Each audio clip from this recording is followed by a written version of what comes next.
This is my Buick Verano 2012. Probably 12 to 17 is the same situation. If you ever had an issue with your key not coming out of the ignition, there's actually a hole underneath where you can stick a screwdriver flat blade up there and it'll release the key. But what I did was take the cover off here. All you have to do is get a little screwdriver under that edge and pry it right off.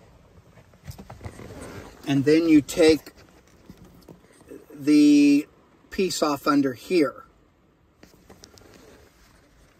Once that's off, you can see the little lever that has to be moved to move this key.